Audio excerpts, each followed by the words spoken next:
question of whether there's an actual National Electrical Code or NEC designation for a Type SH cable is definitively no.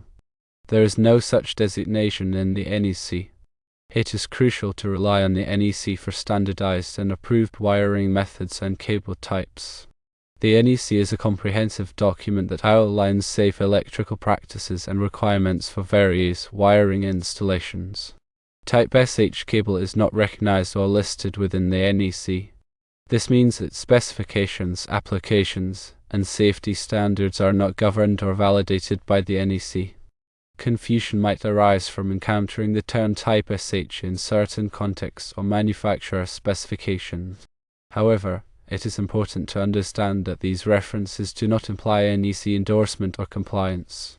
Relying on non-NEC recognized cable types can pose safety risks and potentially violate local electrical codes.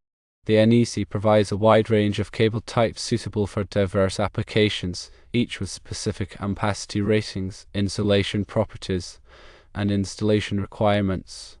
Consulting the NEC and approved product listings ensures adherence to safety standards and proper electrical installation practices.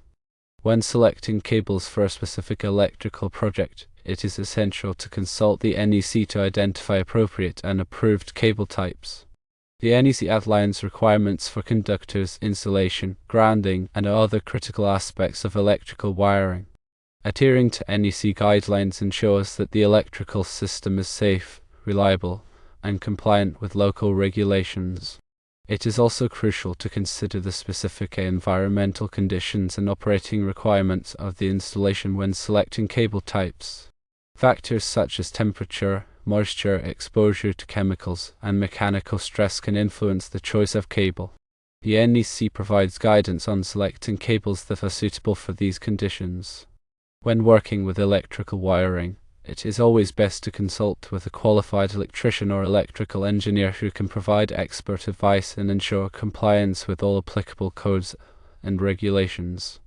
Always verify that all electrical components, including cables, are listed and labeled by a recognized testing laboratory, such as Underwriters Laboratories or UL. UL listing indicates that the product has been tested and meets established safety standards. Using listed and labeled products helps to ensure the safety and reliability of the electrical system. Firstly, the NEC is updated regularly to reflect advancements in technology and changes in safety standards. Secondly, it is important to stay informed about the latest edition of the NEC and any applicable local amendments. Thirdly, many jurisdictions adopt the NEC with modifications to address local conditions or specific requirements. Therefore, it is essential to check with the local electrical authority to determine which version of the NEC is in effect and whether any local amendments apply.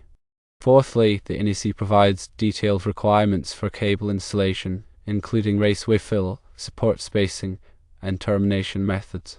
Following these requirements is essential to ensure the safe and reliable operation of the electrical system. Fifthly, improper cable installation can lead to overheating, insulation breakdown, and other hazards.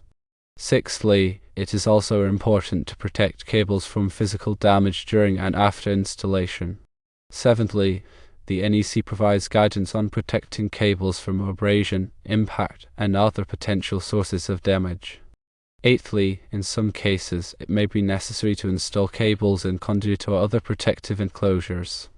Ninthly, the NEC also addresses the issue of cable identification. Tenthly, it requires that cables be clearly marked to indicate their voltage rating, ampacity, and other important information. One should use cable markers or labels that are suitable for the environment in which the cable is installed. 2. The NEC contains requirements for grounding and bonding of electrical systems. 3. Proper grounding and bonding are essential to protect against electric shock and to minimize the risk of fire. 4. The NEC provides detailed requirements for grounding electrode systems, equipment grounding conductors, and bonding jumpers. 5. It is essential to follow these requirements carefully to ensure the safety of the electrical system. 6. The NEC also addresses the issue of overcurrent protection. 7. Overcurrent protection devices, such as circuit breakers and fuses, are designed to protect electrical circuits from excessive current flow. 8. The NEC provides requirements for the selection and installation of overcurrent protection devices. 9. It is important to select overcurrent protection devices that are properly sized for the circuit they are protecting. 10. The NEC also addresses the issue of voltage drop. Voltage drop occurs when the voltage at the end of a circuit is lower than the voltage at the beginning of the circuit. Excessive voltage drop can cause equipment to malfunction and can also lead to overheating of conductors. The NEC provides guidelines for calculating voltage drop and for selecting conductor sizes that will minimize voltage drop. The NEC also contains requirements for special occupancies such as hazardous locations, healthcare facilities, and data centers. These occupancies have unique electrical requirements due to the nature of their operations. The NEC provides detailed requirements for wiring these occupancies to ensure the safety of occupants and equipment. Always consult the NEC and other applicable codes and standards when designing and installing electrical systems. It is important to stay informed about the latest developments in electrical safety and technology. There are many resources available to help you learn more about the NEC and electrical safety, including books, articles, websites, and training courses. In conclusion, while Type SH cable might be referenced in some contexts, it does not hold an official designation within the National Electrical Code. Always prioritize NEC-approved cable types and wiring methods for safe and compliant electrical installations. Remember to consult the latest edition of the NEC and local electrical codes for specific requirements and guidance on selecting and installing cables. When in doubt, seek the expertise of a qualified electrician or electrical engineer to ensure the safety and reliability of your electrical system.